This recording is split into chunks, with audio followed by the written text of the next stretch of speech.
Mais se sentant vieillissant et mis de côté, Mao veut relancer une dernière fois son modèle de socialisme, considérant ses anciens alliés comme corrompus par le pouvoir et infectés par le révisionnisme soviétique.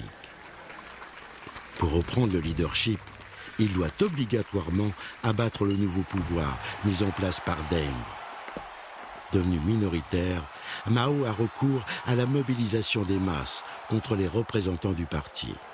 Il va s'appuyer sur la jeunesse, qui vient par millions l'acclamer place Tiananmen. C'est Lin Biao, son ministre de la Défense, qui rédige le Petit Livre Rouge et s'assure que tout citoyen en reçoive une copie.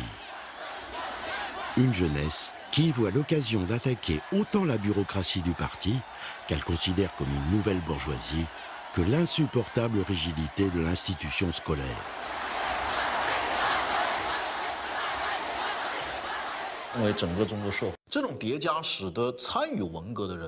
L'adhésion populaire à la révolution culturelle ne procédait pas seulement de la terreur ou de la soumission, il y avait là une large part de volonté, de conviction personnelle.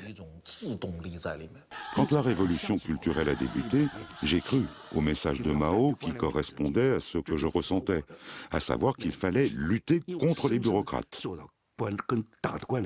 Je me suis donc pleinement lancé dans ce mouvement. J'ai cru en la thèse de Mao qu'il fallait que les prolétaires continuent la révolution. C'est ainsi que je suis devenu maoïste.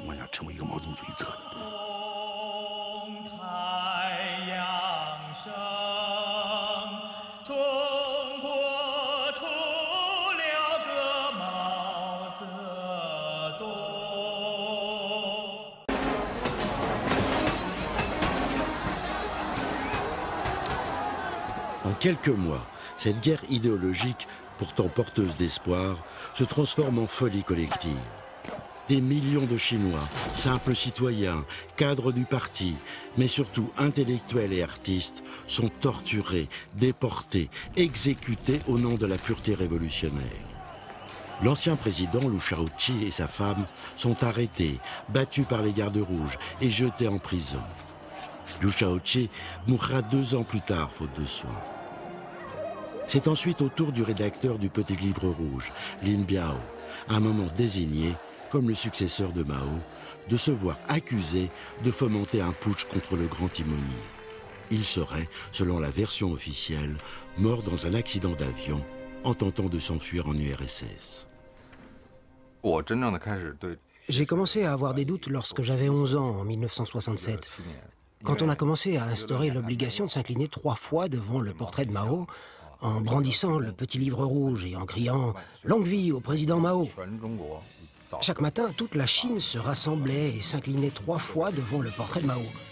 Il y avait des effigies de Mao partout. Le matin, on lui demandait des directives et le soir, on devait lui faire un rapport. Mais la révolution culturelle continue. Toujours plus sanglante et incontrôlable, exacerbée par l'extrémisme de la femme de Mao, Jiang Qing. Les différentes factions de gardes rouges s'affrontent en de meurtrières luttes armées. Mao ne trouve pas d'autre exutoire que de réprimer le mouvement et d'envoyer des millions de gardes rouges et de jeunes instruits en rééducation, tout en redonnant du pouvoir à l'armée.